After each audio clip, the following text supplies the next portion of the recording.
Greetings, ladies and gentlemen. It is your favorite warlock, practicing necromancer. This is the fourth installment to the Necromancea series that I'm putting forth. And I thought I'd take a moment and kind of break it down today in the area of the tools that we use. It seems to me that there is a conflict out there on the types of tools and what necromancy is and how it's portrayed, how it's used, and how it's utilized. And trust me, there's a lot of different tools that we use. And trust me, I haven't used all of them in the 8 years that I've been a practicing necromancer full time. And I thought today would be a great day to define some of these tools, so that you'd be able to acquire them and delve into them on your own. Now, as I said in the first one, when most people get into necromancy or they hear the term necromancy, they always jump to the original stuff, what most people only know about necromancy. They don't delve into the tools, they don't go into the gods, they don't go into the different traditions, if you will, the different types of practices from various different regions. And that's one of the reasons why I chose to do this series now. So it will benefit you in the long run. Now, I've talked a little bit about what necromancy is.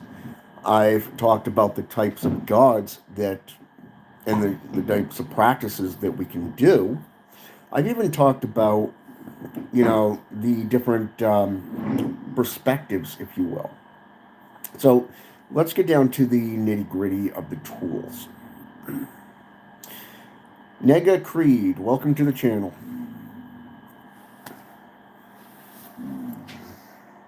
Ember, he doesn't want your bone, dude. As you can tell, I'm babysitting the dogs for a couple of hours. So Ember's actually playing with a bone, and his brother just laid right down next to him. So, and then Opal is in the kennel. So, as you can see, that's Opal, that's Ember, and that's Duke over there. So, so as you can see, Ember is enjoying a great bone.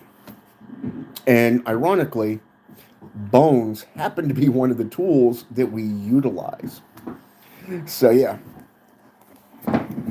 kind of fit in perfectly on this video, I guess.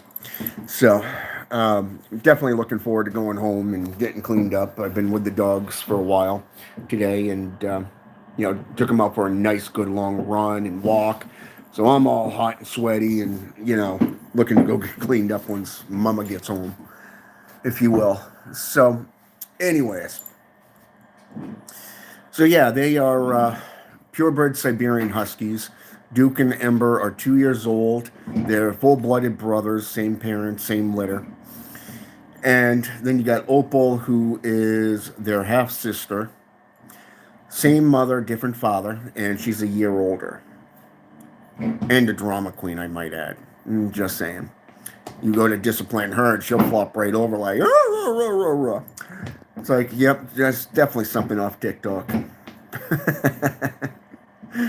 But yeah. But don't get me started on the other two. They're funny as all hell in their own way.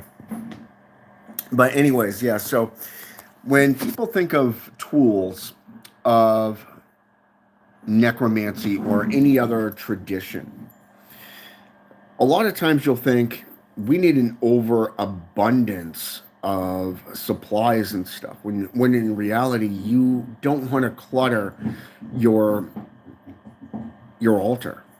Okay, it's okay to build phylacteries and to relics and stuff, and continue to prosper in that way, and working with the demons, the entities, the folk saints, and all that stuff, and your family history, your lineage.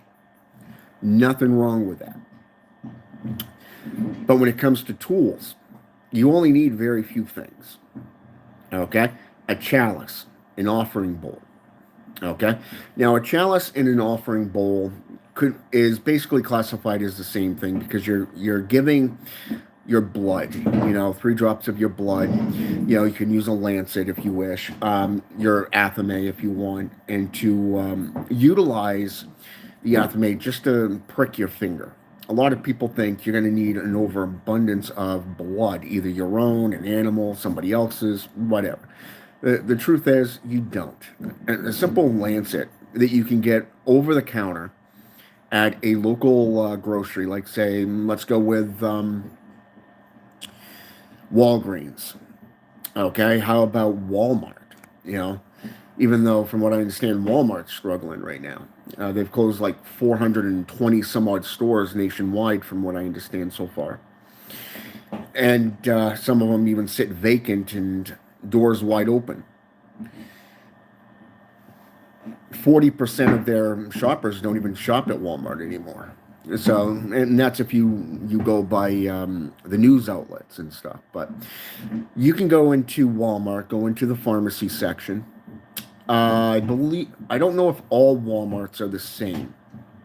In my area, it is aisle H, and you can find a box of lancets, and all it is a little twist top that you take off, and you got a little needle, and you just prick your finger, and you can get 2-3 drops of blood right there, and just put it in the chalice, add some wine, you know, for an offering to those that you are calling upon. This is basically fresh crimson. It is blood sorcery. It is you giving back to the spirits for them expressing, their energy and time coming across the planes of existence to get to you. Okay, so you're giving them a portion of your blood. It is called a sacrifice. It is called an offering. Um, and just a simple box of these lancets is roughly about $1.25, possibly about $2.25 max, depending on the size of the box that you get. And you can get, I want to say there's about 100, if not 500, in that one little box. It's about the size. The box is literally the size of a box of Band-Aids. So it works. And you don't need a doctor's note. You don't need a subscription. You can just go in and pick them up whenever you want. Um, like I said, very, very cheap. It's one of the great tools that you can use. And as Nega just put in here, so much easier and small, to do a smaller cut. Now, think about it this way: you don't want to have any open wound if you work in the fast food industry. So, a simple prick with a lancet is much more safer for your career and for your customers and stuff like that, because all you're doing is you're dropping 3 drops of blood instead of having that open wound that can open at any given time. So you want to think about that. Think about your career, think about your life, your health, and so forth. Now, the ironic part about having that is that the chalice in the old days was actually a basin. Um, for those of you who don't know what a basin is like a canning jar, if you will. Just a very big one, like a vase or an urn. Okay? And what they did was they filled this with water. Okay? It was also used for divination. Think of a scrying bowl today. Okay? We use a bowl that has a shiny black metallic base, and you see where you can actually see the reflection, especially if you got a candle or candles going around you, and you can fill it with water. You can utilize, you can go to a, say for an example, another thing, since I'm on the topic of blood sorcery here, and lancets, is you can actually go to a butcher if you want. And that butcher you can actually purchase animal blood from. That way, no, the animal's already dead. It's going to be distributed to various different grocery, locations. So you can actually utilize the blood that is being spilt for a purpose. And so that's another way of doing it. So I mean, a lot of times when people see blood or hear about blood sorcery, they freak out. But in this case, back in the day, back in the like the first, second, and third dynasty of Egypt, for an example, they used basins. Even Proto-Greek, Roman times, they used basins and urns and stuff to fill them with water and or blood to do scrying mirrors, to do scrying and divination. It was also considered to be a way of communication between you and the spirits that you work with. So today we actually have the like scrying bowls and just cereal bowls that we can utilize. I mean, you can get a cereal bowl for like under $5 over at Walmart, Target, some of these big branches. You can go to a thrift store, for an example, and pick up any kind of cereal bowl that's ceramic, and you can paint it with gloss, any color that you want. You can do your symbolatry, for your religion. Like, say, if you're into Satanism, for an example, you're going to be using the inverted cross or the sulfur symbol. If you're into necromancy, you're going to be drawing skulls, especially if you're into La Santa Muerte practices. If you're a Miramberos, for an example, in Palo Mayumbi, Santeria, Brujeria, okay, a Boko, Bokor in Haitian Voodoo, you're going to be utilizing, and you're working with Baron Samedi, then you're going to be working a lot with death. So therefore, you're going to be working with demons. You're going to be working with various different spirits that are a resemblance of the dead, dying, and death itself, like Thanatos. Okay, Anubis, even Kakashi, just three different beings right off the bat, right there. So what you would do was you take that blood and you would pour it into the basin or the urn, and this is where you would keep that blood, and it would coagulate and all that stuff. But you can also add in a little bit of water, and to soften it up. Okay. Now in a chalice, it's a whole nother thing because you're mixing your blood in with that wine or that alcoholic beverage. You could even use water. Now, the reason that chalices are used is because it's a matter of cleansing yourself. One of the big things going into any given practice is called cleansings. Okay, and the reason you do cleansings is so that you do not contaminate yourself, your sanctuary, or the purity of your relationship with the spirits.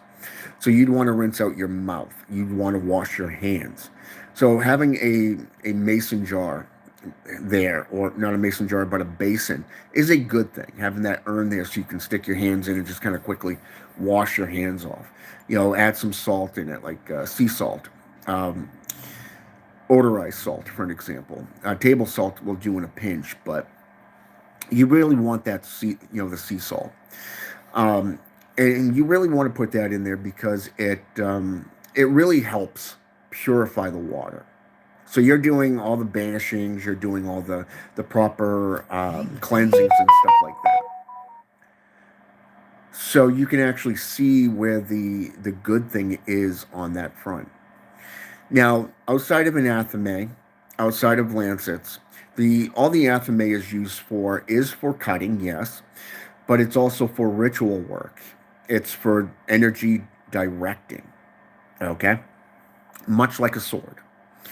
But if you go into the old days, you're going to be going in with relics. You're going to be going in with phylacteries and the different types of phylacteries. So you're going to be learning how to create a phylactery in your path.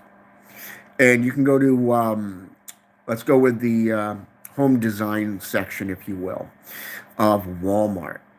That's normally where I go to get the oven baked clay. And you can actually, it comes in a block, and you can just cut off sections, roll it, put it into any. It's like $10, I believe. It used to be like $5 a block, and now it's up to like $10, 10, $11 with tax, but it's still reasonable. If you don't want to go out and purchase that kind of clay, then you could always go into the earth and dig down into the clay and get the clay that way. It just goes into how much time you have on your hands and what you're willing to do. Okay, and then you're going to need an oven or a burn pot of some kind, to where you can put that in depending on the size. The phylacteries I make can fit in the palm of your hand, so it's there, so you can actually just slide it on a cookie sheet tray and just slide it right in there. It's like 15 minutes per bake, per quarter of the amount that you use. Very, very simplistic. You can also go in with glitter. You can go into the paint aisle of the automotive section and get all the glossy stuff. They're like $2-3 just in a small bottle, and you can just use a paintbrush and go over it. Utilizing honey to make it that glazed look, that glossy look. Just make sure that you don't use too much of the honey. Otherwise, it's going to be 5-6 months later, even years later, and it's still going to be sticky as all hell. Yep, and I made that mistake myself when I first began doing phylacteries. So, you got basins, chalices, athames. Now, a lot of people would go out and get a wand, like an oak or a cedar wand.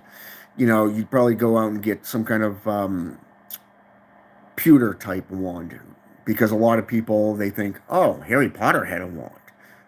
Forget Harry Potter. Forget Hollywood propaganda. Forget what the fucking church tells you. Okay?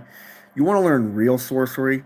You got to actually put the time and the effort into learning it. That means herbalism. That means learning how to create incense, learning how to create phylacteries, getting the very few tools that you're going to need. Now, one of the things that most religions have in common is tapestry. Okay? Now, what do I mean by tapestry? You can go into, like I said again, the home section of Walmart. You can go into Hobby Lobbies, Target. Even if you have a Joann's Fabric. I mean, I believe the Joann's Fabric here in my area actually closed down a few years ago. They went out of business. So these are locations where you can actually go and get, silk or satin based materials. You can even get leather bound materials, especially if you're into forging your own grimoires, your black books, your journals, and learning how to do that. You can go to any fast food joint, like say McDonald's or Home Depot. Go to Dunkin' Donuts even. Okay, how about Tim Hortons, if you have a Tim Hortons near you? Starbucks is another big franchise that's out there, that they get all their product in boxes, cardboard boxes. So you can actually go in and you can call ahead and say, hey, what days do you have your shipments come in? I'd like to stop by, and if you would permit it, to get the cardboard. Building books. I'm creating books from scratch, and I can use that for the bindings, the binder. And you can actually learn how to use things like twine. You can go to Tractor Supply, get a big spool of twine. I believe I want to say it's roughly about $150 for these two massive things of twine, and they come in a single box. It comes down to your area and the pricing range, but it's there. These are things that you can utilize. You can learn how to create paper, from newspapers and everything. Break it down, learn how to forge them into actual paper, So these are things that you can actually utilize and learn how to do. You can even go out onto, let's say, Amazon, eBay, get a printing press, if you will, a bookmaking press. I believe it's like 1,500 is probably the cheapest one, and become a grimoire maker. Another great way for you to get in there and to do what you do best. Now, this is stuff that they didn't have back in 2,000 years ago. We got product and techniques today that we didn't have 3,000 years ago, back in the proto world. So they've had other ways to create this stuff. They had the old-fashioned way of creating grimoires, going out and learning how to craft their own wands, learning how to, forge the elements of the earth, the minerals and stuff, the metals, and to forge an athame or a sword. One of my favorite is the ancient Sumar method, okay? The old fire and ice method, okay? The old kiln that I used to have was incredible, and took about 36 hours to do, depending on the size. Go into Japanese tradition, and you've got a whole nother tradition of forging and creating the katana, or a dagger, a ritualized dagger. So there's a lot that you can do and a lot that you can learn, but you don't want to clutter up your altar. Different religions require different things. If you're working with each Rada spirit of Wudan, of the Loa family, then you're going to have an independent altar dedicated to each one, separated by satin or silk, linen. Okay? Anything you put on that altar is up to you. Go into Brujeria, go into Satanism. You're going to have candles. You're going to have your grimoire. You're going to have a chalice, a burn pot. Okay? Very simplistic. Okay?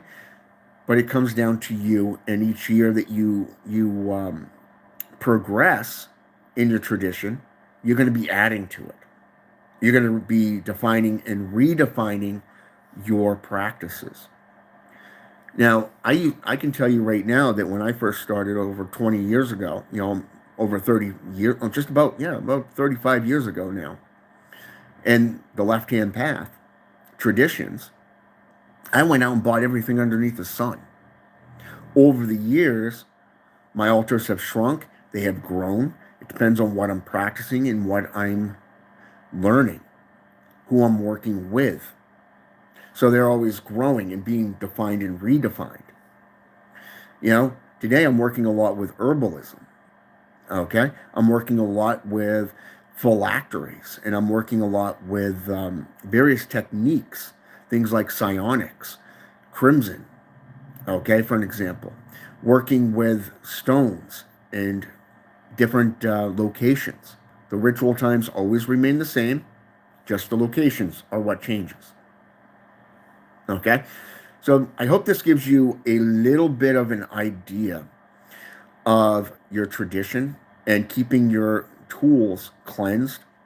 I would recommend, when they're not in use, utilize a black satin cloth. Lay it over them so that the daylight does not touch it. If an enemy of the state or somebody that does not have permission to touch your ritual items, I would recommend that you wrap them in, you would cleanse them, charge them, bury them for an entire lunar cycle, and then put them back on your altar. Never put them back on your altar without cleaning them. Keeping your temple pure is a very good thing. Separate your herbs for cooking from the herbs from your table, your ritual type stuff. So, all right, always back up what you preach, and always, make yourself available to the public. Until next time, I'm out.